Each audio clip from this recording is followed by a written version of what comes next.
Well, it's much like the greater world at large. We have a supply and demand problem here. We keep upping the supply of riders who believe they're capable of winning races and championships in the Lucas Oil Pro Motocross Championship, sanctioned by AMA Pro Racing.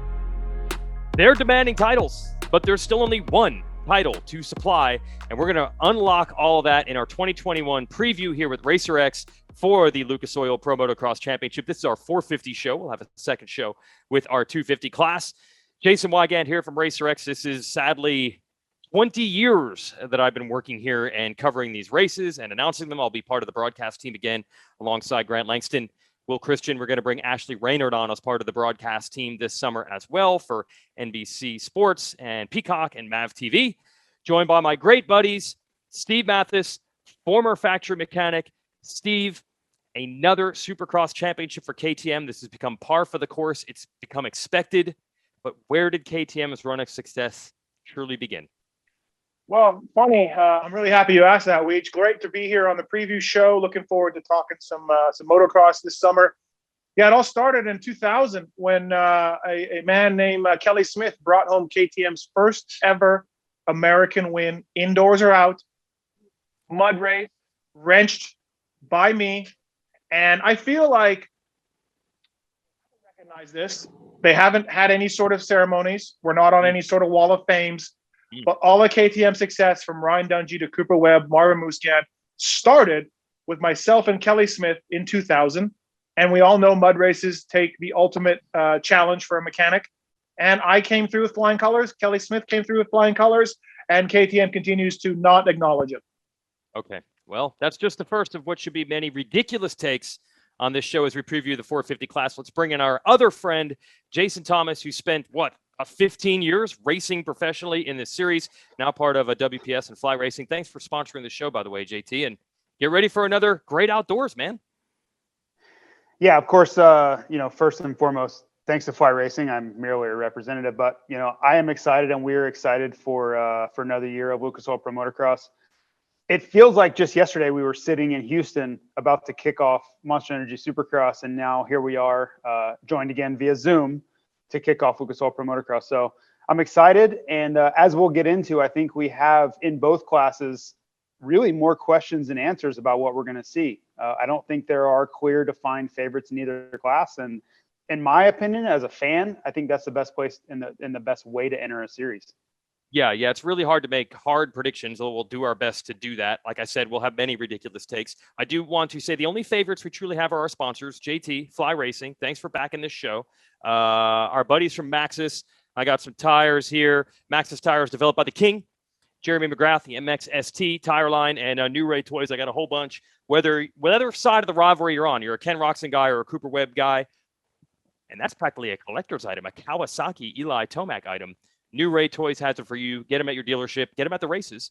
Thanks back in the show for those three companies, Fly, New Ray, and Maxxis. So, yeah, I agree, JT. This is really hard this year to figure out who the favorite is. Zach Osborne was a champion last year. We'll get to him in a second. He's coming back from a back injury, so that's question mark number one. But I really feel like right now the story is Eli Tomac, a bombshell you put together, Steve. He is going to leave Monster Energy Kawasaki at the end of this series and go to Monster Energy Star Racing Yamaha. That's big deal number one. Big deal number two is Eli still at the level? He did win this title 3 years in a row until last year. He wasn't as good in Supercross this year as he was last year. Are we seeing the downside? You said several times, Steve, you think this is huge, this championship right now for Eli Tomac. I do. And really, I think the whole question mark of the 450 motocross class comes down to whether you believe Eli Tomac can get back to his old level or not. If you believe he can, he's the heavy favorite. If you think he can't, then it's wide open. It's that simple, because I really think all the other guys are kind of mixed in, blended in together. So to me, it's two straight series now for Eli Tomac that we have seen 3% slippage, 5% slippage, whatever level you want to put from his peak. And that has just been able to get him some wins and some podiums. And neither last summer nor this year in Supercross was he in the title chase with a few rounds to go. So what do you believe? Do you think last year was a Supercross / COVID / a double DNF Loretta's hangover for the motocross? Do you believe that this year he just, couldn't get it done and he'll up his game for outdoors or not? That's where you're at with Eli Tomac. And I don't believe for a second that his impending move to Yamaha will affect him this summer. He's a professional. He gets paid a lot of money. He's going to want to win. He's not mailing anything in. If he gets beat this summer, it's going to be because he's just not simply as good as he was before. Yeah, it's weird. You would think that a guy leaving a team is going to make it weird for him to operate at 100%, but we've seen this type of thing before, and it actually usually doesn't have an impact. Ricky Carmichael left Honda and went 24-0 after signing with Suzuki, and he left Honda winning every single moto in this series. You mentioned the money thing. Look, if Tomac wins this title, it's probably 7 figures. If he wins a race, it's probably 6 figures. They don't kind of leave that money on the table. So he's going to try this summer. But I agree with you. I guess the question is, even if he tries, is he still as good as he was? So where are you with this, JT? Has he lost that little step, or can we get that 3-time champion Eli Tomac back? Well, as you know, I've been asking this question since last summer. And, Steve and I went back and forth. I presented the question, is he just another guy right now? And we've still been asking this question. We don't really have any answers yet. I'm starting to think that the answer to that is yes. And Steve pushed back on that pretty hard last summer. But I thought we got more evidence of that during the Supercross season. And I think you've made a great point that over the years, we've seen guys, and it's usually about 5 years, that they are the best guy. They are the fastest guy, and they can be dominant for about 5 years. Once you get past that 5-year threshold, for whatever reason, they start to lose that edge a little bit. And they can still win, but they aren't going to win almost every time if something bad doesn't happen. And I really think that's what we've seen. We're coming up on a year of that now, where when the gate drops, I don't automatically presume that Eli Tomac's going to win anymore. And I was there for a long time. Really, since 2017, I've lived in a world where unless he crashed, unless he got arm pump or some sort of mental breakdown, I felt like Eli Tomac was going to win. I always felt like he was the fastest rider on the track. And I don't believe that to be the case anymore. Now, as far as this season goes, I do think he'll win some, but I don't think he's just going to miraculously flip a switch and turn into the dominant Eli Tomac of 2020 Supercross and before. I think he's going to have to do a lot of things right to win this series. And if he is your champion, I think it will be a matter of consistency versus dominance. And that could be the case. He could be on the podium so many times that he walks away with his championship. Because if you remember last year, if you take away those 2 DNFs from Loretta Lynn's, he's right in the mix. So to discount that or think he's not going to win, I think would be a little bit presumptive or a little bit foolish. But I just don't see him reeling off 7 or 8 wins like he would have, maybe 2 years ago. Yeah, I agree. Look, Tomac, even though he's had these weird mental stumbles that you mentioned, from a durability standpoint, he's been fantastic. He's missed 1 race since 2016. So if you just stamp him racing all 24 motos, he hasn't dropped off so much. Just racing 24 motos, even if he's 3% off of what he used to be, that could still be good enough to win the title just by showing up and being strong and solid. But I think the one thing that hurts Tomac, he's never been a great starter, and he's never great in the early laps. For him to win, he has to go into that crazy beast mode. He doesn't get the get-out-of-jail-free card of just hole-shotting and having an easy moto. When he wins, he has to grind. So he has to be at that high level to win like he used to. He might not even need to win the title. But, yeah, I agree. I think this is how you start to see that decline. And it's a very, very, very small decline. But as I always say, it's not that the guys can't still go fast. It's that they're not automatically fast every single day, no matter what track, no matter what weather. Anything can happen. They're just going to be first or second no matter what. That's the first thing you don't see anymore. And I feel like that's what we saw in Supercross this year. There were still nights where Tomac was amazing. There were some others where he just got 9th, which you don't normally see the guy at the highest level. So that's interesting. But look, I think part of the reason that it's open, let's go to Osborne. His back is not right still. And if anyone can put together a plan to try to work his way around it, we know he's smart, he's experienced, all that. But Steve, it's kind of alarming. I talked to Zacho just earlier this week. The back is not 100%. And this is a grueling, gnarly series to go into it not quite right. That's a little scary, I think.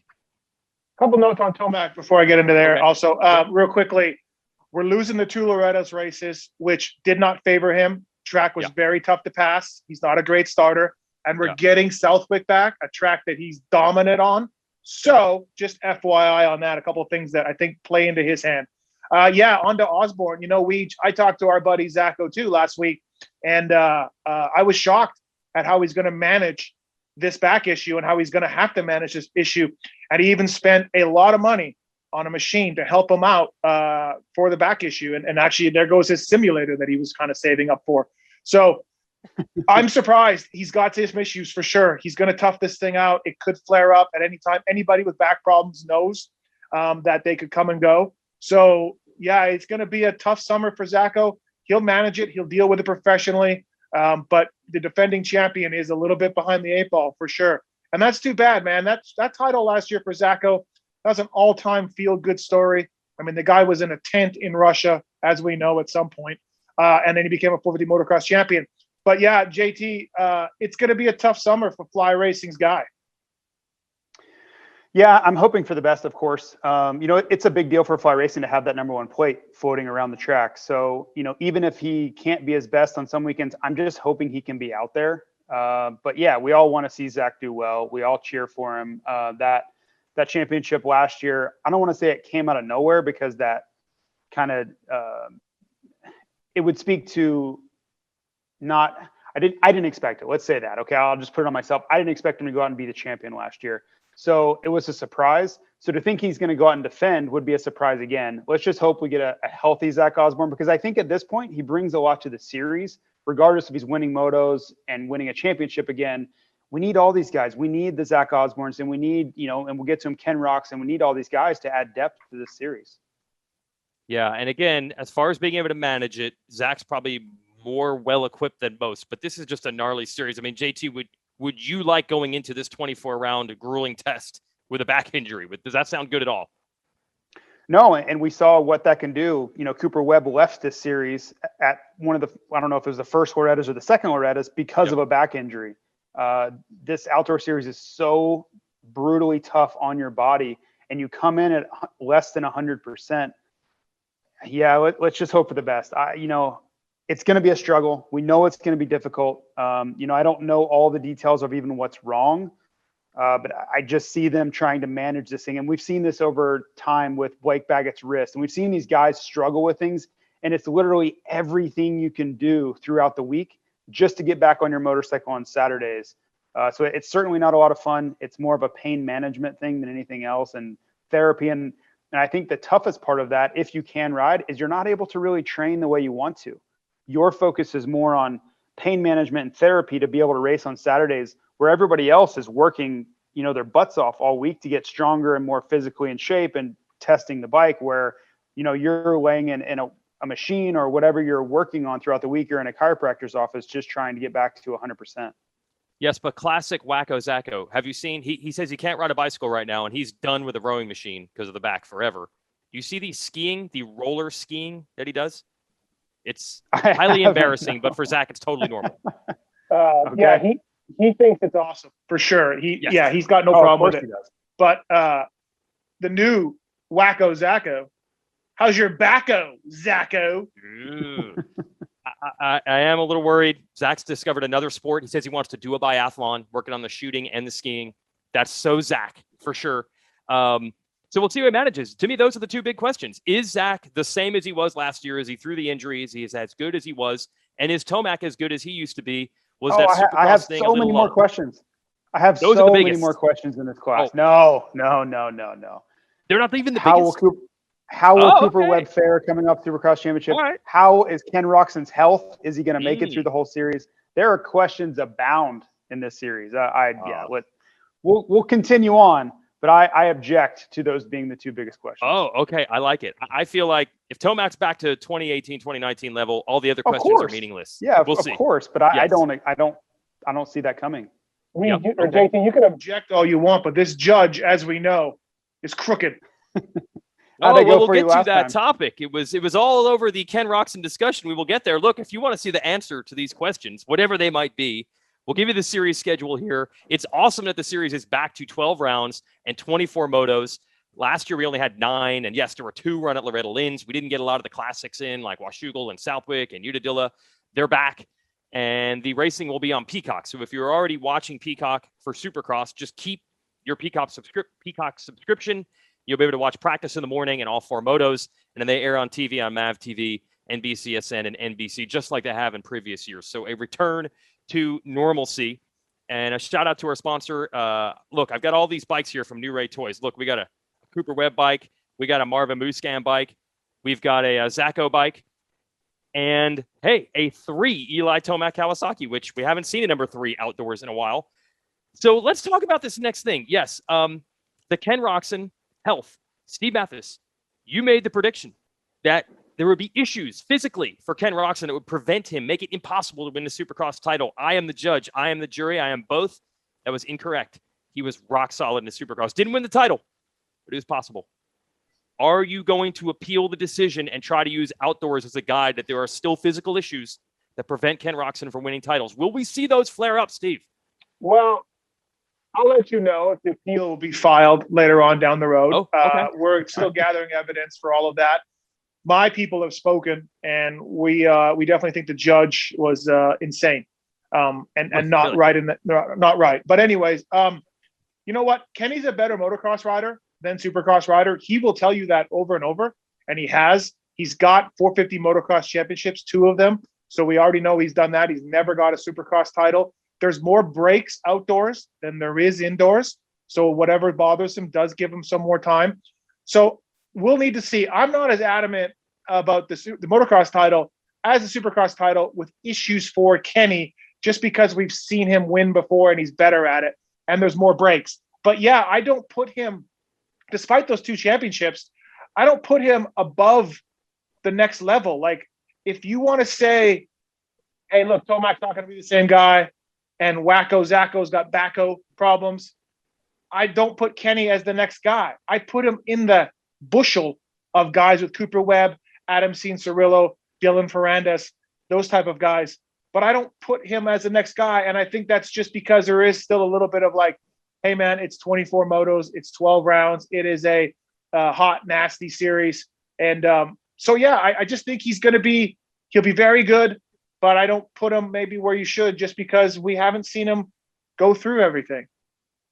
So JT, he missed his calling last year. It was cool. We had races in the fall. It's going to be back to heat and humidity. That has not gone well for Roczen. Yeah, that was certainly a window. And of course, I'm sure if he was able to, he would have been out there. But Steve, are you saying you think that the outdoors will be kinder to him than Supercross was?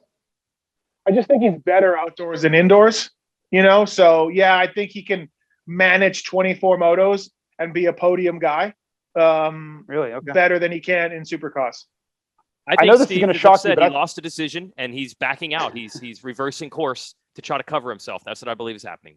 See, I would take the other side. I just think that if you have a tendency to struggle with physical conditions because, this isn't Kenny's fault. We know all the trials and tribulations that his body has been put under, and he's more susceptible to difficulties from that. We know that. I think if you put him under duress, the heat, don't forget the quick turnaround with these motos, right? We're live on the hour, every hour for a lot of races. That puts a lot of stress on your body to recover and get back out there. I think it's going to be more difficult than Supercross was. So I know this is crazy. We're going to disagree on this, but I think outdoors will be much more tough on him and his body than Supercross was. Your Honor, yes.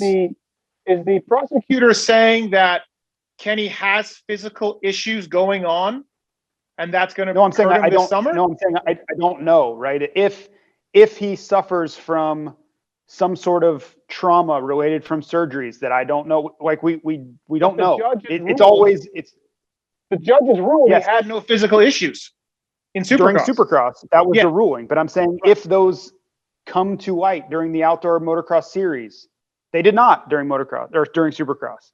Okay. But if something does happen to him, he gets shingles. I don't know, right? It's an argument you made, but I'm saying the likelihood of something going wrong with his body when you're racing in 90 degrees in the heat and humidity, and you have to do a quick turnaround between motos, I think the likelihood of difficulty goes up more so than 72 degrees in Supercross.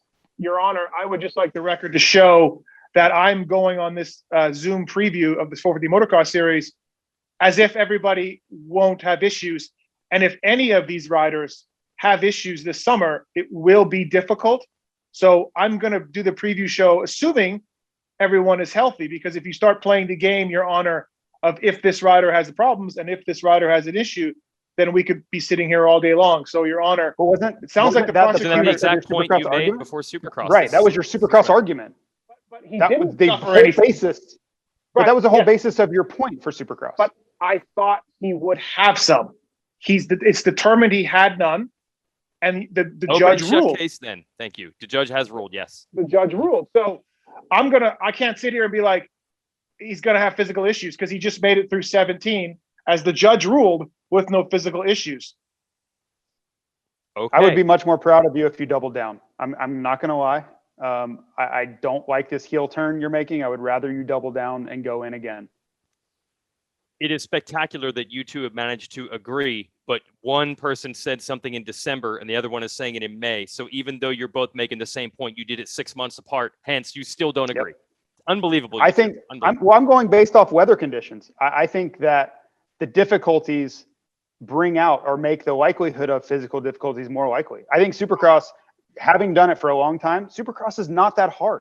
It's really not that hard. It's challenging. The technical aspect of it is really difficult, but on a physical stress level, not that difficult, in my opinion. As long as you get your cardio in check, it's really not that hard. Like, you could race Saturday night and you're not even sore on Sunday. That's just a toll.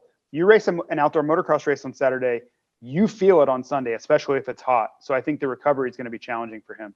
Well, Kenny had problems. Kenny had problems indoors the last 2 years before this one. So clearly it was hard on him. And that was my basis of the 2021 argument. Right. But if he has physical issues difficult this summer, Your Honor, if he has physical issues this summer, who's to say they didn't affect them in Supercross, and my appeal will be filed, Your Honor. Order in this court. Order in this court, you two. Stop. Order in this court. I got my Maxxis water bottle. Gosh, you two. JT, if it's a long, hot, grueling summer, maybe you're someone that rides at home in the summer months, is there a line of mesh vented gear that could help take a little bit of the edge off on those hot and humid days? There is. I don't believe that it's going to help Ken Roczen in this scenario. Okay. But yes, the fly racing kinetic mesh would be the answer. If Kenny came to me and said, "Hey, what can I do about this scenario?" I would offer him fly racing kinetic mesh at no cost. At no cost to him. I would be willing to find some and bring it to him. So Kenny, if you're out there and you're hearing this, or anyone associated with Ken Roczen, if you want some fly racing kinetic mesh at no cost, I might add, I'll be happy to. I will personally deliver it as well. Personally deliver this fly racing kinetic mesh. That is a generous offer. The kinetic mesh gear, you can really tell the difference when you're riding with it, correct? Well, the whole pant and the whole jersey is made of ventilated material. And yeah, you can. I mean, I think there are a lot of people that would say it's a gimmick or something. That it's not. One ride in it. And if you don't believe me, borrow some, right? I'm not asking you, you don't have to go out and spend your money to prove an experiment. Borrow some. And I promise you, you'll be like, okay, yeah, I'm just going to shut up now because this isn't an exclusive for fly racing. I don't want anybody to think we invented this idea, but ventilated gear in the summer is the only way to go, period. So just take it as a PSA. If you don't use ventilated gear, even if it's a different brand, go get some. Wow, that is very diplomatic, and that is why JT wins court cases. So, Matthes, you said that you cannot necessarily put Roczen automatically ahead of the non-Tomac Osborne group. There is a bushel of other guys. I think in that bushel for sure, maybe at the top of the bushel. I don't know how many things are in this bushel, but we've got to look at Cooper Webb. And we've got to look at Adam Cianciarulo. I've been pretty big on this career window thing. I've been talking about how long Tomac's been the best guy and how long can you keep that window open. Younger guys are coming, and it's kind of led by the next group, which would conceivably be Webb and Cianciarulo. Webb's got another Supercross title. I know the mark is he's not as good outdoors, but we only have really 1 year to judge that. He wasn't as good as Tomac, Roczen, and the other guys in 2019. He basically didn't even race last year, except for the round one at Loretta's, and his back was already hurting, then he was gone.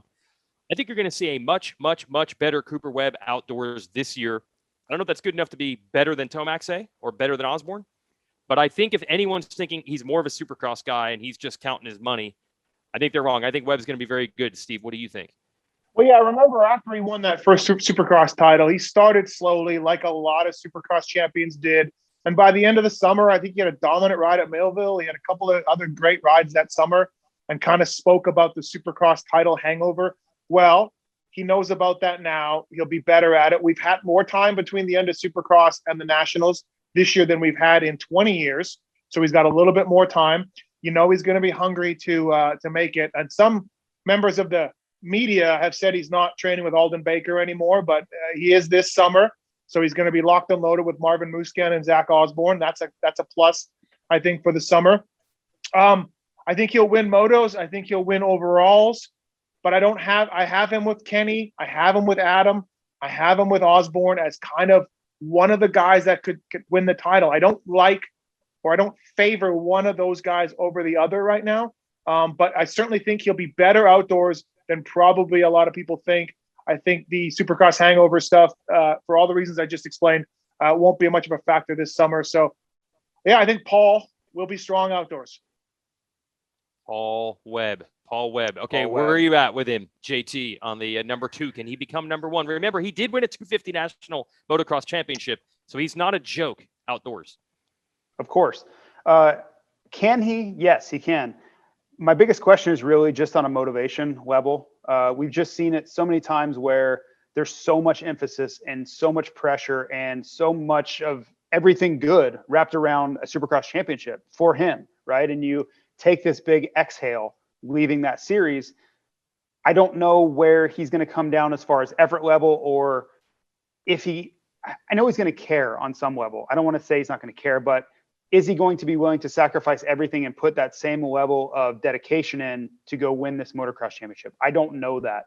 I think we'll learn a lot at the opening round to see kind of where he is in his preparation level and the performance level. But I would say I think he will be a top 5 guy. I don't think he's going to come out and win races right away. I think a lot of these other guys, they didn't get to win a Supercross championship. They weren't dominant. You know, guys like Chase Sexton, guys like Adam Cianciarulo, even a guy like, the guy we just argued about, Eli Tomac, where he was probably looking up at Webb a few times going, man, I wish I beat that guy this year, right? So these guys all get this great reset starting out at Paula on May 29th, where Webb is like, man, my year's made. Even if I don't win a bunch of races this summer, I don't want to say who cares, but kind of who cares? I won what really, really mattered deep in my heart. If I could win races outdoors and Lucas Oil Pro Motocross Championship, that's awesome. But my year is not hinging on that. Where I think a lot of other guys it is. I think for Eli Tomac, this season hinges on his Lucas Oil Pro Motocross season being a success or failure. Guys like Marvin Musquin, who came on late in the Supercross series, I think they're going to come out swinging at Paula. So do I think Webb will do okay? Yes. But do I have him as champion? I don't. Hey, Steve Matthes, the Maxxis MXST tire, what great professional rider developed that tire? Well, let me tell you, Jeremy McGrath, who is absolutely the king of Supercross and maybe the best champion the sport has ever seen. Yes, I said that. And he helped the Maxxis guys develop the MXSTs. And guys like Alex Ray, I mean, he uses the Maxxis MXSTs outdoors and nationals this summer. Jordan Jarvis, Jeremy Smith, Rod Bell. Those are Maxxis tires, and they've been putting them inside the top 10. Yep. Developed by Jeremy McGrath, who, as you said, is the king of Supercross. But there was a time where Jeremy McGrath, who was more motivated by people doubting him than we probably think now. No one doubts Jeremy McGrath now. He's an all-time legend. But at the time, in his racing days, when people thought, is this guy really as good as it seems? Maybe he just gets hole shots. Maybe he's only good at Supercross, not motocross. He gets motivated by those things. And Jeremy McGrath, wearing number 2, said, I'm going to prove to the world that I can be just as good in motocross as I can in Supercross. And in 1995, he won the title. In 96, he was arguably even better. He won the first 6 motos and he got hurt. Led to a great battle and rivalry with Jeff Emig. But Jeremy McGrath was once motivated by too many people saying, he can only do it in Supercross. Steve, do you think there is a chance that we know Cooper Webb loves to have the chip on the shoulder, that he is getting fired up with people thinking he can't win this title like he does in Supercross? Could that happen for Webb, Steve? I know this is going to come as a shock, but I think JT's a little off base with his opinion.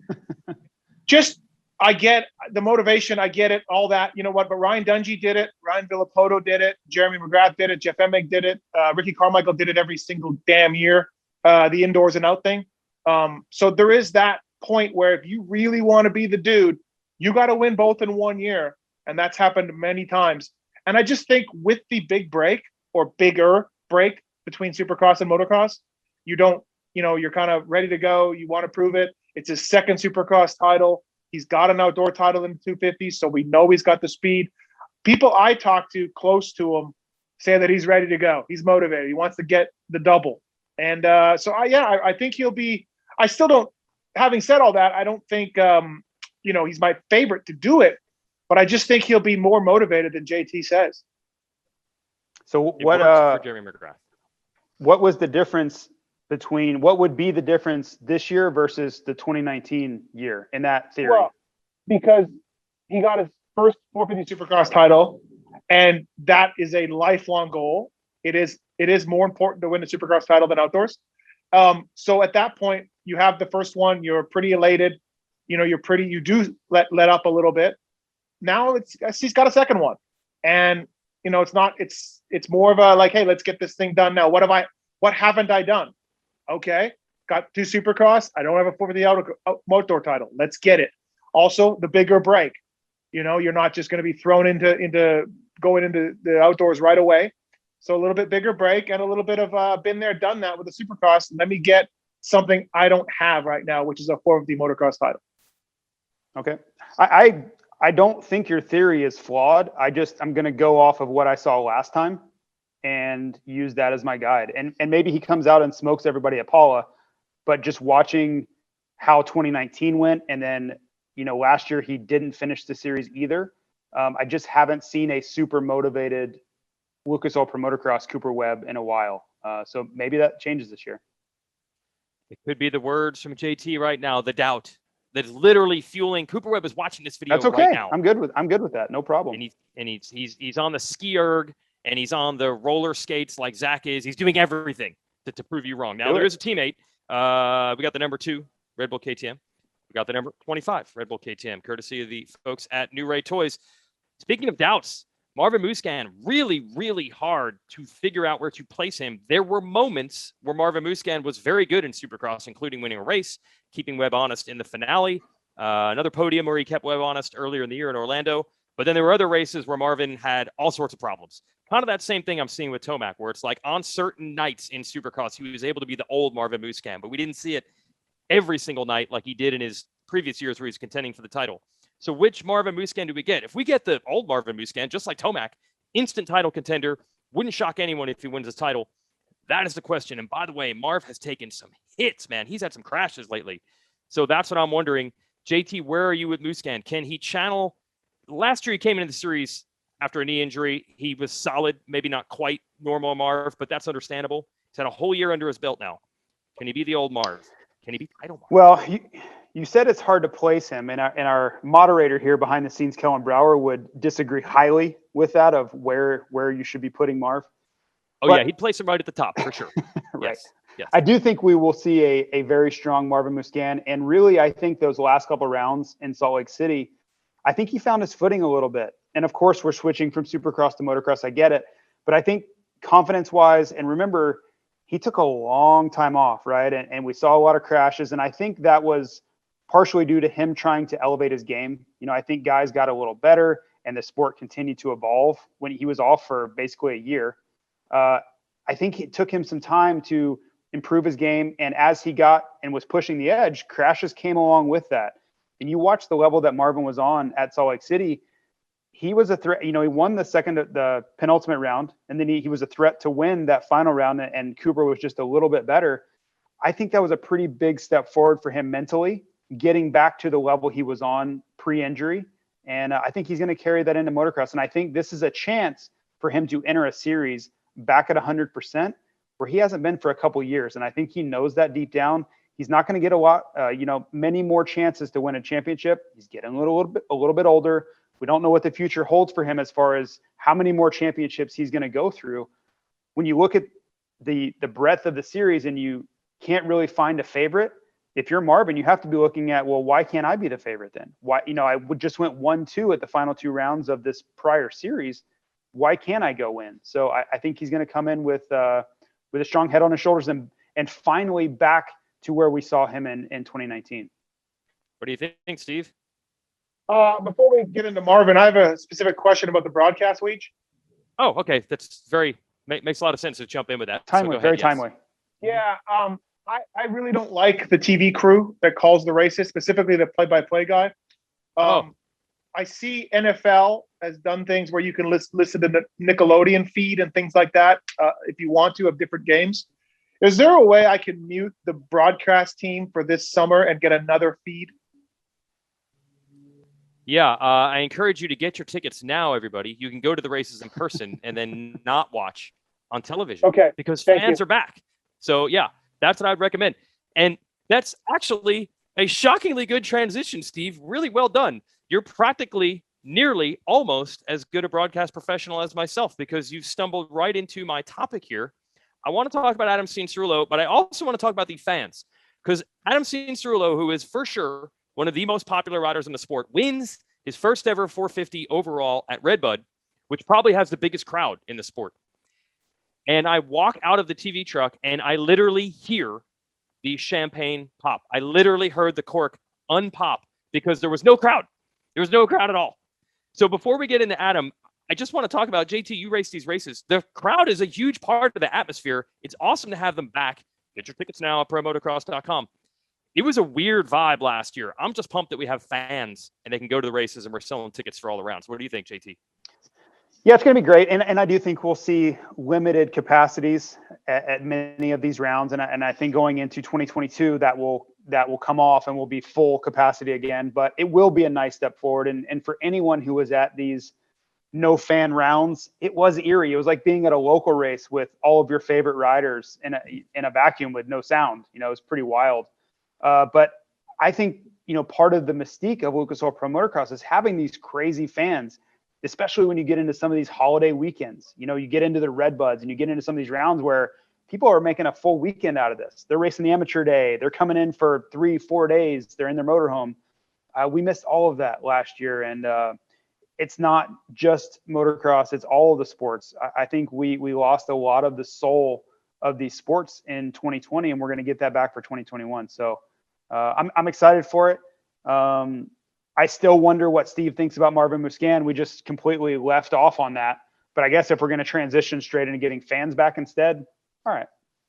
Yes, the show completely wrecked and derailed. So that shows how good Steve is at understanding how broadcasts work, unlike a professional like myself. Steve. I do have some thoughts on Marvin Musquin quickly. Oh, okay. Look, guys like Stu and RV and it always comes back to Stu. It always comes back to Stu. Guys like that showed us how quick you could come back from an ACL and be really, really good. But generally speaking, a lot of people you talk to says it takes a year to come back from an ACL replacement.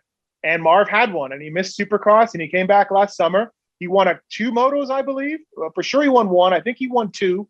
And both times he mentioned that the second moto, he wasn't quite right fitness-wise. So we've been a year. He's got his ACL. The last time we saw Marv outdoors with his other ACL, he challenged Tomac at times. So, yeah, he's very interesting for this summer. I could see him winning the championship. I made a mistake earlier. Very rare, I know, to not put Marvin in that group with Adam and Kenny and Coop. I think he does need to be in that group. Not a favorite, but he needs to be in that group. And if his ACL is a little stronger, he feels a little more confident. Certainly at the end of Supercross, he was great. Then, yes, Marv will be a title contender this summer. All right. That one, I would say, is pretty hard to argue with. You guys will probably find a way to do that. And meanwhile, our producer in the background, Kellen, is just pounding his fist right now that we even questioned it. We probably didn't even discuss it. Just put Marvin on your list. Let's go to Cianciarulo. Last year, it almost looked like a carbon copy. He breaks his collarbone in Supercross last year. He tried to come back for that Salt Lake City 7 at the end of 2020, crashed again. And then he said the first couple of motos outdoors, he was kind of racing his way back into shape. And then once he got there, he was really good for the rest of the season. So this year, Monster Energy Kawasaki takes a different tack. He breaks his collarbone in Orlando. They do not let him come back from Supercross. He has been grinding. He has been motoing down. Steve, you know how fast he can be at a local track day out in California. You've experienced getting passed personally by Adam Cianciarulo. So he's coming in, I would think, full steam ahead. It's a dangerous time to be racing against Adam Cianciarulo. Could he be at another level because he's had this extra prep that a lot of these guys that race to the end of Supercross don't have? What do you think about AC? Yeah, I deeply regret not having any sort of personal experience of Adam this year on the track. Last year, I could tell you exactly how it was going to go by the way he passed me at Glen Helen that day. But I don't have that this year. But I did talk to Adam 3 or 4 days ago for a little while. And yeah, I mean, he's I want to say like his confidence is muted, right? Like I feel like he's confident in speaking to him. I feel like he's very confident, but he's outwardly not showing too much, right? By all accounts, I talked to a couple people close to him, and the outdoor training / prep has been going very well. Breaking news, he's been very fast. Fastest guy at the Stopwatch Nationals on some days to people I talked to. But we knew that, right? That's not a surprise. That's not something that's going to put the red banner on Racer X Online. So, yeah, I thought he was steady last summer. I thought at times he was great. I look for more of the same this summer. I definitely think – I posed to him the question, what if you never win a Supercross title and you just win outdoors? You just keep winning outdoors. And we had a good laugh at that. But, hey, so far, right, he's only got the outdoor title. So, I put him in that mix. Can he stay healthy? That's the question. The ups and the downs for Adam will be there, but maybe there'll be a little bit less up and a little bit less downs, and he'll be more consistent. We'll have to see. Where are you at with Adam Cianciarulo, JT? I think he's going to come out swinging. He is my pick to win the opening round. He's been it seems like he's been riding in California. I don't track him. I don't have a GPS tracker on him, but it seems that he's been riding in California quite a bit. And I think Adam is similar to Justin Barcia in Supercross, where they really seem to do well in these opening rounds. They come out swinging. And for Adam, he's had a lot of time off to really get his body and his mind ready for this motocross series. You combine that with the speed, you combine that with how well he rode this Paula track last year at the final round. A crash was really the only reason he didn't win there. So I think it really lines up nicely for him to come out and show all of the preparation he's done over the last couple of months. He's going to get good starts. We know he always kind of does that. And I think it just lines up nicely for him to get a round one win. Now, where he goes from there, that's always the question with Adam Cianciarulo. Can he find that consistency that brought him the 250 Lucas Oil Pro Motocross Championship a couple of years ago? I don't know, right? This is a different level of competition. This is a different level of consistency he's going to need to have. And can he avoid the big mistake and the big crash that has plagued him, let's face it, throughout his career? Those are questions I don't have answers for, but he's going to be at the front until proven otherwise. That I'm pretty sure of that. The only person that I think can beat him consistently if everything's going right is Adam Cianciarulo. Yeah, and it's always the unfortunate unknown with Adam, although the last two outdoor campaigns he's had, both the 250 title 2 years ago and last year on the 450 in the 9 rounds we did have, he avoided the big crashes for the most part. He had that one Superman at Loretta's. Yes, but he was in contention all summer. Yeah. Yes, but those are the types of crashes that I believe keep him from winning a 450 championship, right? And the crash at Glendale last year in Supercross, those types of things on the 450, I understand this is very obvious, but he's got to find a way to remove those or at least reduce the severity of them, minimize the damage on those bad days, because I feel like that's what's keeping him away from a 450 championship. In the 250 class, he was much better than many of the riders he's racing against. So you can have a bad day and you can overcome it. This 450 class, you really can't have many bad days if you hope to be champion. But go ahead, Steve. Again, just JT's off the mark here a little bit. That Loretta's crash didn't hurt him as far as the championship goes. Like he crashed out, but no, not at all. Why would it not hurt you?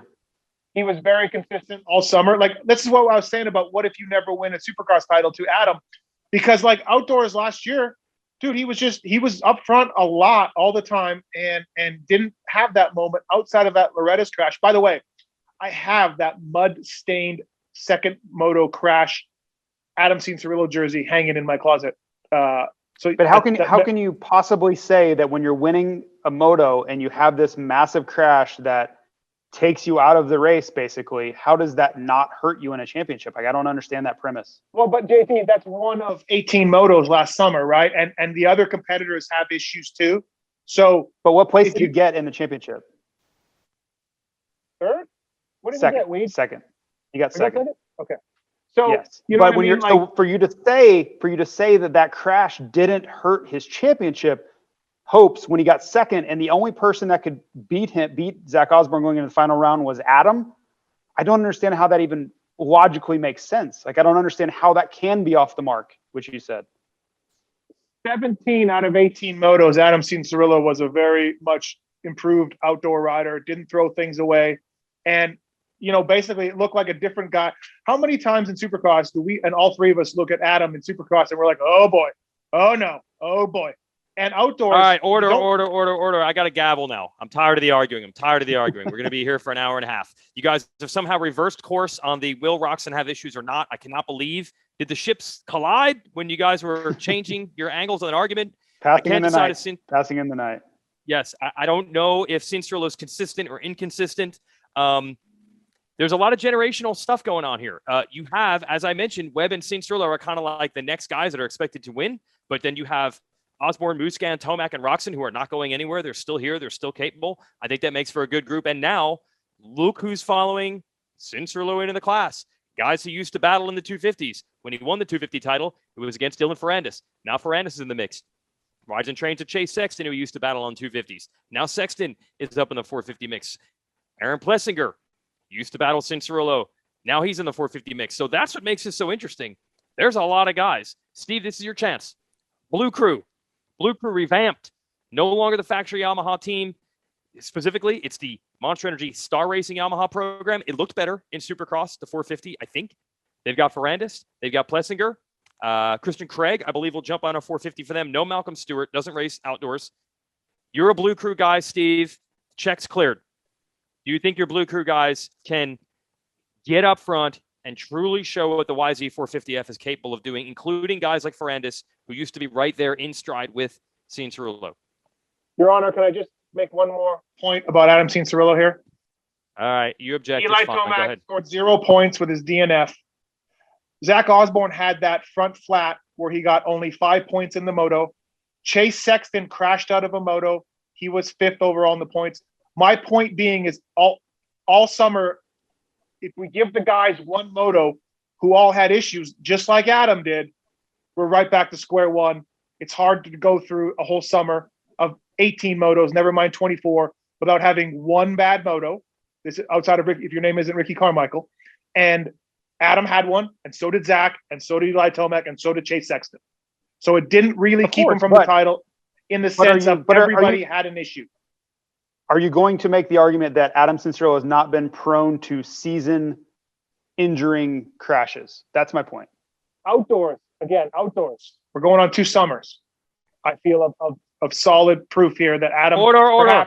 Thank you. Okay, stop. Thank you. All right, Blue Crew. On to Blue Crew. Dylan Ferrandis is my sleeper this summer. I absolutely think Dylan Ferrandis. Look, the inconsistency in Supercross was there for sure. At times he was really fast. Blue Crew, we're good. Bikes are solid. The Star guys have done a really good job. Brad over there has done a terrific job with the team and the bikes. And I think they'll be good. They got Dylan Ferrandis. They've got Christian Craig as well. Aaron Plessinger. I think they'll, in Supercross, take out Christian, put in Mookie. All 3 guys had their highs and lows and were very close. Add in Christian this summer, who we saw had terrific motos on the Honda last year.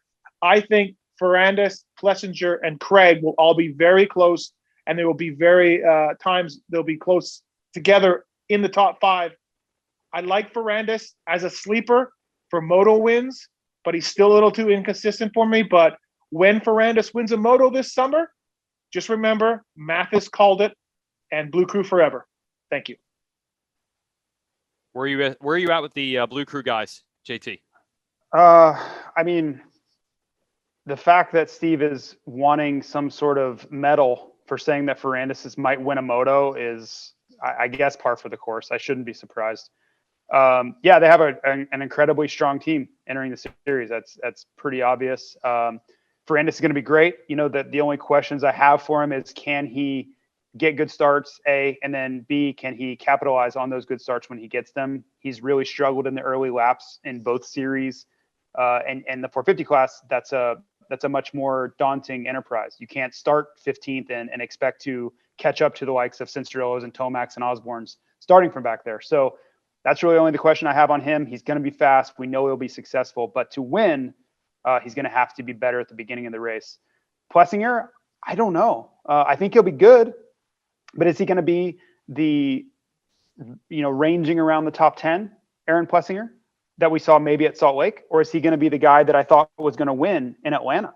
And that's really the evidence we have. This Aaron Plessinger is much better than anyone we've seen before in the 450 class. So I think he'll do well, but I really don't have any strong conclusions yet. I think if he can find a way to get up front on the start, he may surprise quite a few people, but I have an inkling that it's going to be hit and miss. Some days he'll be 10th, some days he'll be 4th, which, yeah, that's fine. But if you want to be champion or you want to be a podium contender, which I believe he's working towards, I believe he is on a trajectory to be that guy. I just don't know that it's going to be quite yet. So we'll see. I'm just not as sold yet on Aaron Plessinger outdoors. We haven't really seen Plessinger on a 450 outdoors much at all. He did win the 250 title a couple years ago. It was on a Star Racing Yamaha. We'll talk about the history of that team in that class. The question is, can Yamaha finally get all that 250 success to result in something with 450 success? That's the challenge. I think those guys are going to be good. You're right, though. The starts have been a liability for both of them at times. And kind of like you said with Cianciarulo, you can't make the mistakes in the 450 class. Those other guys will take full advantage. Ferrandis, we saw in Supercross. He was not a good starter in the 250s. He was able to overcome that. He has not been a good starter so far in the 450s. You cannot overcome that. How many times was he arguably the fastest guy and got 4th in a Supercross? That would have been a win in the 250s. You know what, Weed? You're absolutely right. There was a rider named Tim Ferry one time. Great rider, great champion.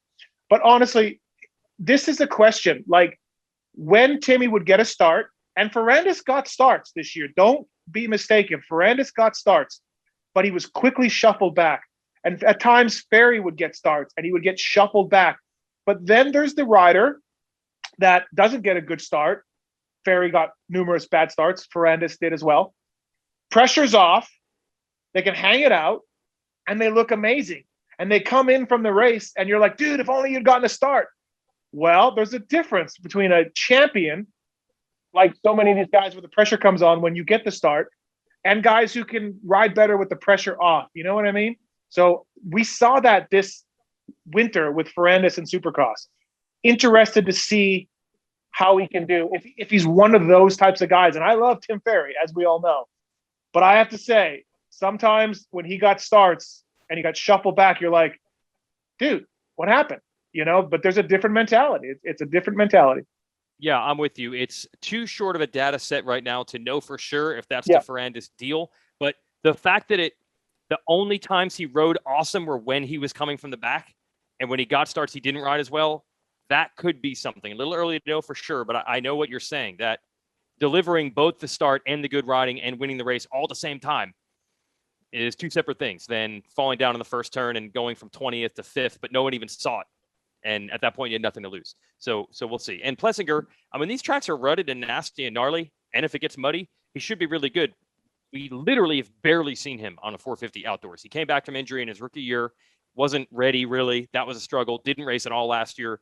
So I'm really curious to see what he has under the hood. And I'm going to give another shout out to our sponsors, which is New Ray Toys, Maxxis, and Fly Racing. We're up to, I believe we've named 8 riders already. We have not even gotten to Chase Sexton. Let's talk about him. I guess no longer a rookie because he raced all of motocross last year. I talked to him earlier this week. I know everybody says this. Much more comfortable in year 2. Much better on the new Honda. Much better. Everything's better. Great shape. Feeling great. But look, Sexton almost won the final Supercross. The speed has not been in doubt. He works with, who's he work with, Steve? James Stewart? James Stewart, pretty good rider. Yes. Yeah, very good rider. So Chase Sexton, it might be a little early in the development to think title, but I cannot believe he's only the 8th guy we're going to talk about on this show. The dude's been ripping ever since he's been on this bike, including the fastest qualifying time at the very first round last year. Is he going to get closer, JT, you think, to putting the full package together? He will get closer. I don't think he's there for the championship quite yet. He's still going to fight consistency. I think at times he gets a little excited. He pushes a little bit too hard and it bites him. Now, do I think the future is extremely bright? Of course I do. He is going to win races in this class. I do think he will find a way to win a championship down the line. I think he's just still coming to grips with the speed, with the pace that he's able to go. And he's going to need to be able to do that 24 times this season to win, right? And okay, maybe you have the bad moto, which Steve was talking about. I just think you're going to see him make mistakes, trying to push the envelope a little bit too much. And when the conditions aren't there for it, he hasn't yet figured out when you need to back off and take a third versus when you can push and go for the win. And that's just a maturation process. That's nothing other than him being young. And that he'll work his way through that. But everything else is there: the talent, the speed, the equipment, the people around him, steering him in the right directions. I love the future for Chase Sexton. I just don't think this year for the championship is quite there yet. What do you think on Sexton, Steve Matthes? Fifth overall last summer, won the final round at Paula. Certainly got better as the time went on. I'm actually surprised, Weege, a little bit of shitting on Sexton in this preview. You're waiting to bring him up after the Blue Crew guys? Are you on Blue Crew payroll or something? Like, what's going on? I mean, what would that experience be like? Why don't you tell me, personally, what that would be like? That's my point. Like, I can't believe the field is deep enough that we're gone this far in. And Sexton, who won a race last year, I only got to him at this point. I think it's a fair argument to put him where I put him. Yeah, he's going to be good. And look, I was fully wrong about his jump to 450s last summer. I'm like, what? The kid's won one moto in 250s, barely got on the podium, and you're putting him in the 450 class? Like, are you guys drunk? Is Kehoe drunk or high? I think we were all there, Steve. Wait, JT and Matthes, you agreed on this point. Incredible. I thought it was premature. I really did. Yeah, I thought it was early. So he was great. And I think he'll be another guy in the mix this summer. Him and Adam will probably battle for pole positions this summer as far as that goes for the raw speed. But I'm kind of with JT a little bit. Like, he'll make some mistakes. He'll be in the mix. I would put him slightly behind the Webb, Adam, Marvin Kenny group of guys. But certainly he'll be in the mix this summer. I do think we didn't spend enough time on Christian Craig of the Blue Crew a little bit. He was very good last summer.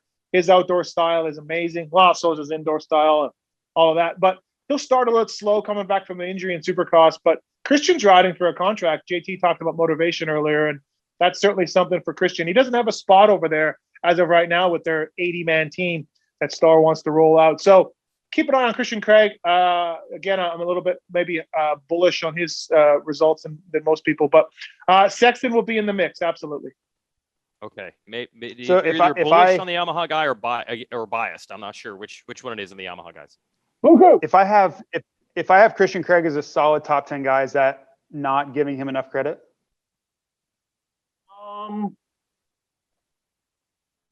Okay. That's where I have him. I have him maybe peeking into that top 5 a few times, but solidly in the top 10. 7, 8, 9, just 10, when we get to the weekends. point that we name 6 or 7 guys before we even name Sexton shows how hard it is to be in the top 10 in this class. And I guarantee you, even though he probably will not watch this show, he'd be very upset to know that his name is only going to be mentioned for the first time right now, and that's Justin Barcia on the Troy Lee Designs Red Bull Gas. Look, there have been outdoor races over a long period of time where Barcia has been as good as anyone. He's won motos. He's won overalls. He won a moto last year at Loretta's. The consistency in the 450 class has never been there where he was down to the wire fighting for the championship. But Barcia has always been pretty good outdoors. So, I mean, I could have mentioned the 3rd guy in the show or the 8th or 9th guy in the show. He's somewhere in that group. Barcia will be heard from. I think there's... Can I get you guys to agree on that? Barcia will be good. We will see some Barcia highlights this summer. Yes, he will be good. Is the KTM the Gas, a better bike than the Yamaha last summer? I guess that's the question. Outdoors, I'm not sure. I don't think the Yamaha is as much up for debate as far as indoors versus outdoors, as far as where it's better. So yeah, I'm with you. Like, Sexton, Barcia could totally win motos, right? That's the way it's been for a while. Yeah, same thing for you, JT. Barcia wins a moto. No one should be surprised. Yeah, I think he'll have good weekends, and then you'll have weekends where you're kind of scratching your head. And I don't know the rhyme or reason to it. Some of it will be depending on the racetrack, right? If we get to go to Unadilla, we'll roll into New York, and he'll have a great weekend, and we're like, oh, Barcia's back. And then maybe we have another race where you're like, he didn't have it today. And that's kind of how I see it going. At the end of the season, you'll look up and, oh, Barcia was 5th in points. And we won't know exactly how he got there. We'll remember some good times, some bad times, but he just always kind of ends up in that 4 to 6 spot in points.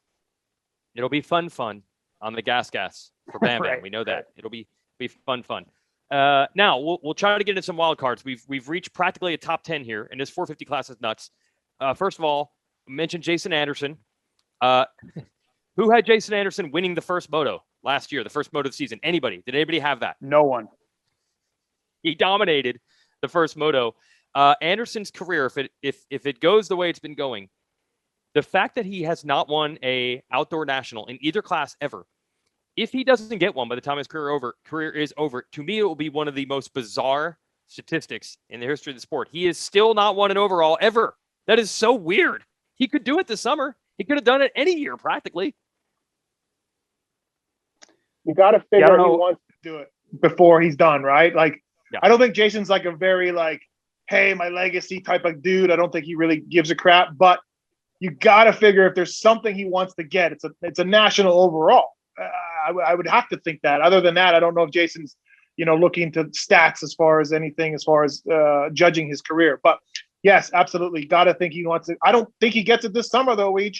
Next year he's moving over to Monster Cowie. Maybe that'll be the year, but I don't think he gets it this summer. Whoa, are you saying that right now? You're just saying that he's switching teams. You're breaking this right now. Yeah, didn't we kind of know that? I think it was kind of connecting I don't dots. know. I don't want anything. I don't want anything to do with breaking news right now. So I'll leave that up to you. Yeah. Okay. I thought we were maybe connecting dots or making assumptions, but you're saying it's going to happen. Yes, I believe he'll be on Monster Energy Kawasaki next year, 2-year deal. Got to be careful on how you say that, Steve. Yes. Do we think there's anything there? We did say with Tomac, we don't believe there's going to be an issue that he's switching teams, and usually there isn't. I feel at the very highest level there isn't, because when you can win a title and we can win races, multiple ones, that much money and bonuses on the line, they all go for it. Is there any chance of Anderson switching teams? And he's been with this team literally his entire pro career. Is there any chance that puts a little lull, you think, say JT, in his summer? I'm more worried about Anderson's summer just based off of his personality. I think he enters most races really laid back anyway. And if you are dangling this carrot, as Steve mentioned, maybe he is going to Monster Energy Kawasaki. When does he start to transfer his focus from this? If it doesn't start well, right? If the summer gets off to a rocky start, when does he start thinking about 2022 Supercross and the testing process and being 100% prepared? Because I believe he would look at that as a great opportunity, right? You could say it's a sideways move, factory team to factory team. But I think if he's looking at, I'm going to go replace Eli Tomac at Monster Energy Kawasaki, I think he has to view that as a great opportunity for success in 2022. So I worry that if things don't start well in the beginning of the season, we look up and we're leaving Mount Morris in June and things aren't looking so hot for him. I worry about how the rest of 2021 summer looks for him, knowing he has this great opportunity in the distance, right? We go into September and October and you begin that testing process. I'm sure he'll be excited about that. I don't know. I've seen it play out too many times where guys just kind of drift off to the back of the pack and, they pulled off and there's 3 races left and what do you know? I got an injury now. So I hope that's not the case. I hope we get Jason Anderson's best effort. He comes out and shocks us all by winning the first moto of the year again. I just worry that it's not going to go that way and it's going to go the other way quickly where we lose motivation. JT, I just got up the phone with MGM here in Vegas. They've taken Jason Anderson pulling out of the Nationals with an injury this summer off the board. Can't even bet on it. Oh, because the odds are too good. Yeah. Right. It's easy money. Yeah. Yeah. I'm trying to give him the benefit of the doubt here, but I would bet that way. Yes. Right. Where JT doubting Cooper Webb would put a chip on Cooper Webb's shoulder. I do not think Jason Anderson cares that you guys just said that. I do not think it bothers him one bit. Look, it's time to get into some wild cards. I'm going to flash the schedule up for Lucas Oil Pro Motocross one more time here. Go to promotocross.com, get your tickets. You can watch the races on MAV TV. First motos, second motos on NBC Sports Network, and a couple motos on NBC. And also Peacock, if you're watching Peacock, if you're watching Race Day Live with Monster Energy Supercross, well, we'll have a practice coverage show every Saturday morning with myself and Grant Langston on Peacock as well. And you get all 4 motos live there if you want to watch on your phone or your tablet or your computer or even your smart TV, Apple TV. Anything you're doing over the summer, you can watch the races. Don't say I like to go fishing on Saturdays. You can watch on your phone. Now, let's get into some wild cards. I'm going to go first so I can steal it from everyone. I am very high on the chances of Max Anstey, the HEP Twisted Tea Suzuki team. He was really good in Supercross. Here's how I know he was really good. You folks are watching right now probably saying like, yeah, how did he do in Supercross? I don't even remember. That was perfect. He came back from injury. He was solid. He was like a 17 through 13 guy for the whole second half of the year. No yard sale crashes. Didn't look like a fish out of water. He looked like he knew what he was doing. He got through Supercross healthy with some momentum. We know he's really good outdoors. Now, the book on Max has always been hot and cold. There are some motos where it's like, oh my gosh, he could beat Jeffrey Hurlings. And then other days where he was nowhere to be seen in Europe. So I don't know all 24 motos, but he will be a factor at some point, track or weather dependent. So that's a real wild card. So I'm reminding people to watch out for Anstey. You guys have some guys, and there's plenty of guys still on the board we need to mention. You missed my wild card. No, not Phil Nicoletti, but I do hope we touch on Filthy Phil at some point. Joey Savacci. Look, that 83 compound move for Joey has been really good, riding with Jason, riding with the Lawrence brothers, riding with Justin Bogle. And I think it's an upward trend for Joey Savacci. Michael Byrne, as JT knows, is terrific, really working hands-on with him. Good bike, right? We know that. The team situation is stabilized a little bit over there. And I think Savacci could be the wild card. I think Joey can be in that 5 to 10 range and better sometimes with some starts. So, yeah, I think we're going to end up, I think, we're going to end up, I think, regretting not touching on Joey Savacci more in this show. I look for him to be the quiet wild card guy. What do you got, JT? Yeah, I think Joey will be good out there. I worry about consistency with him. You know, when we flash back to him on Monster Energy Kawasaki, he was so good in so many motos and had a difficult time kind of finishing. We just saw weird crashes and things that kept him off the podium at times. I think the biggest question mark for me is as you said, Weidron, and I know I'm copying your answer, but Max Anstey in year 2, what does he bring? We've seen just unbelievable performances from him, not only in MXGP, but in stateside. He was on the podium in motos last year.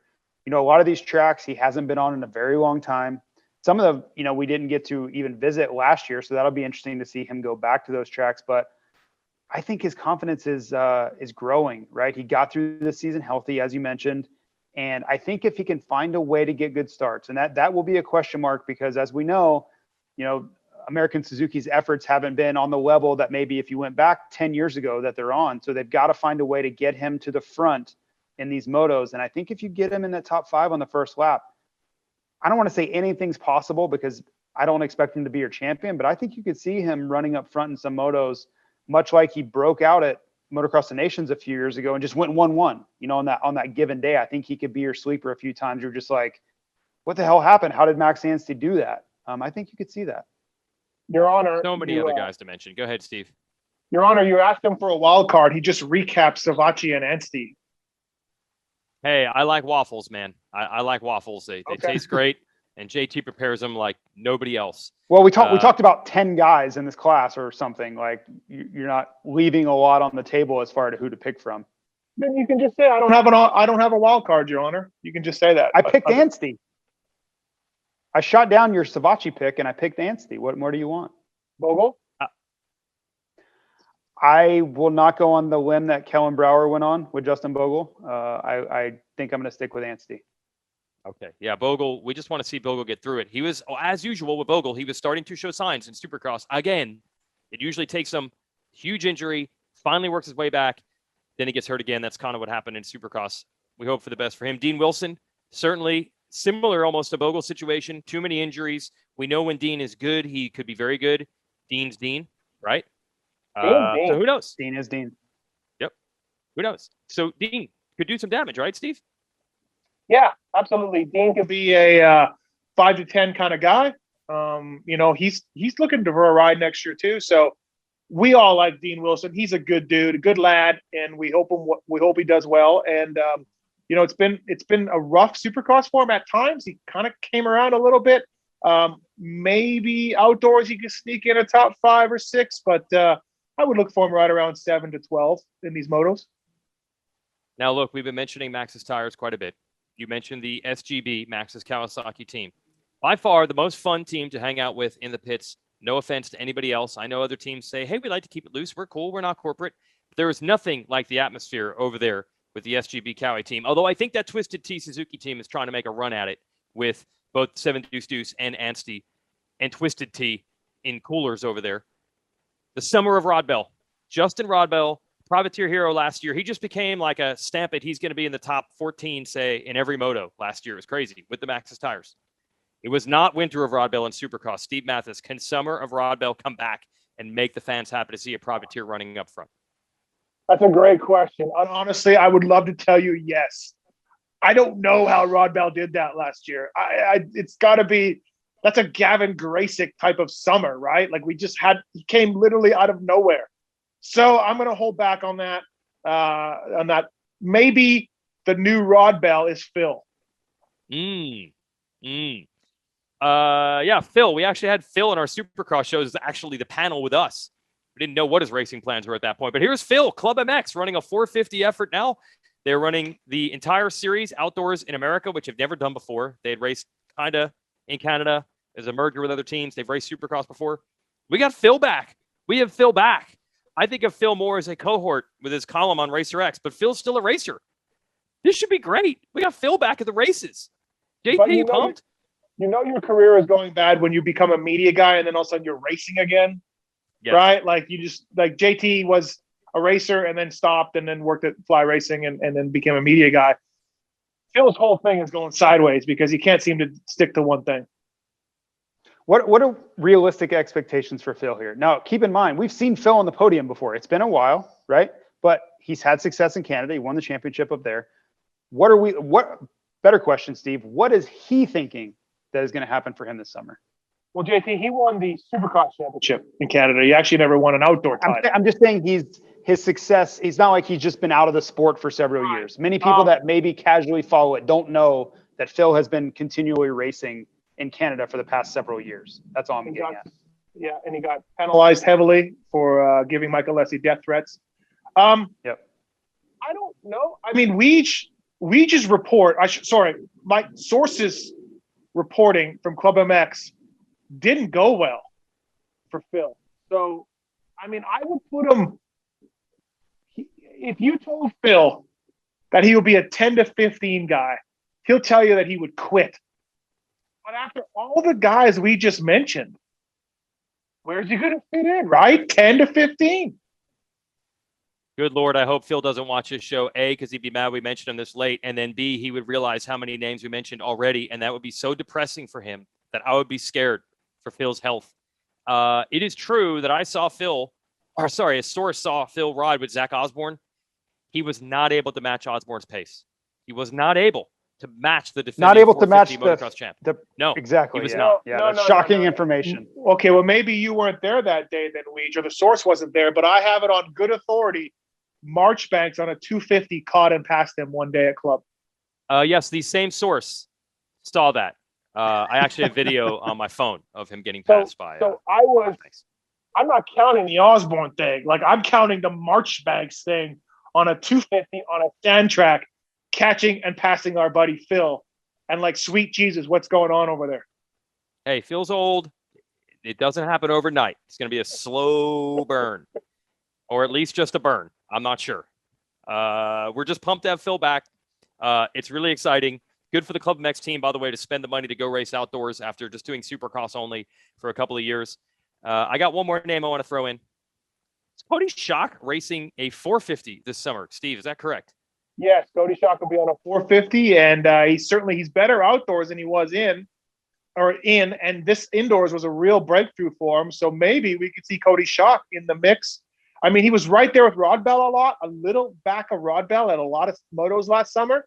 So why not Cody Schock? If you look at the leap he took in Supercross, why can't he take the leap in motocross? Also, shout out to Ben LeMay, Pulpamex, a small part of his program this year. And look for the logo on a jersey. Love Ben LeMay. He's a veteran's veteran. He's a motocrosser's motocrosser. And Ben LeMay will be there all summer. Good dude. Yeah, Ben LeMay. He's kind of like becoming the Chiz of outdoors. Ben LeMay is going to LeMay. Ben's going to Ben. This is a lot of guys. This is why we talk about, you folks might be watching at home and saying, why did they make a big deal out of Rod Bell getting 14th and 15th in motos last year? But then you see how many names we list. When you get 14th, that means the only guys that beat you are really good guys. And I think that goes all the way back to the point you made at the top of this show, JT. I know every year we say the field is deep and it's stacked and anyone can win. I feel like because of this generational thing, because we don't know how good Eli Tomac still is. And Roczen, does he have issues or not? You guys are never going to agree. Osborne's back. 250 guys moving up and a lot of guys healthy. JT, I feel like it's a little harder to predict and more wide open than it normally is. And I know we say that every year, but I think we have real evidence this time.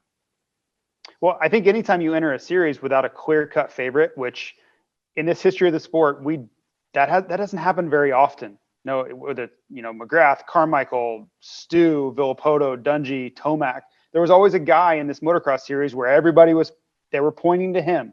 And it didn't always work out, but most times it did. We kind of knew who the favorite was entering the series. And, over 24 motos, and as difficult as this series is, it weeds out the inconsistencies, and you generally end up with the best guy winning, which is a great aspect of the sport, right? That the best guy usually wins because it is so difficult.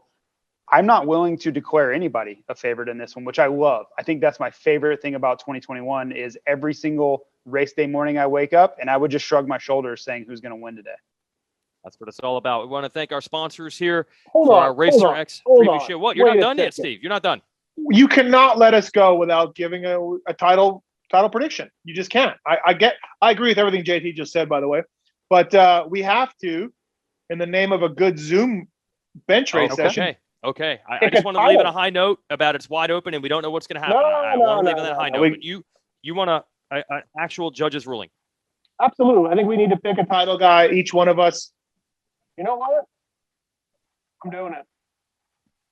Bring it home. It's 450 motocross championship this summer. Eli Tomac. Wow.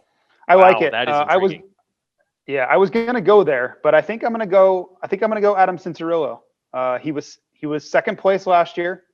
I like that he got some time off. I know it wasn't due to the reasons he would want to have time off, but I like how this lines up for him. You're defending champion dealing with some back issues.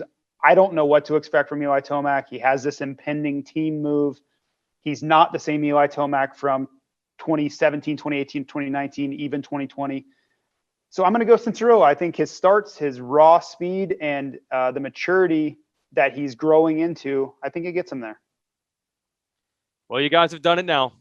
You are disrespecting Cooper Webb. He is going to use this right now. Maybe not Cooper, but Paul Webb will not stand for this.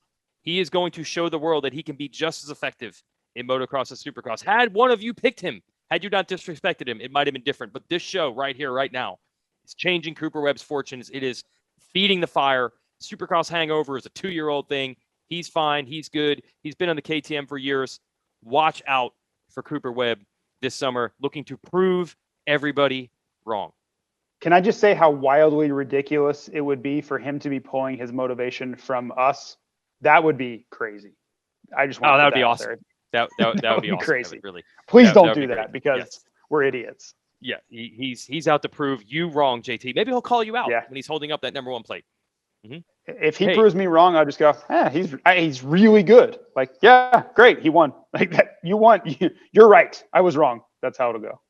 Hey, just to make our show go full circle, we did get a James Stewart reference. Let's get a Marty Davalos reference. Marty used to say, people have said that I was in the 250 class that long. We know who Marty was talking about. Riders do reference pundits and the things they say that fire them up. I don't know, Matthes, if you've ever experienced that, but it does happen. No, not familiar. Nope, Marty and I are good. Glad to motivate him. Okay. So those are our title picks. Sorry, Zacho, we all love you. The Zacho Bacco. I think the biggest question of the summer, the Tomac performance, number 2. JT says there's a lot more questions than that. Maybe that's exactly what we want. A lot of questions, and it's going to be answered at the end of May, starting at Fox Raceway in Pala. It's kind of a weird schedule. We'll show it to you one more time. We start in California. We'll work our way back. We'll have a Pala 2 in September, and then we'll end at Hangtown, which is normally the opener in a normal year. Still a little bit of the side effects of the pandemic affecting some scheduling, but the good news is a lot of the old school tracks that were not on the schedule last year should be back. We will have fans in some capacity. I'm not sure if it's a 100% capacity like we would in 2019 and before that, but we'll have more fans at more races this year compared to last year, and it's going to be really exciting. Thanks to Jason Thomas and Steve Matthes. Thanks to New Ray Toys, Fly Racing, and Maxxis. We'll be back with the 250 show, and we'll see you at the races.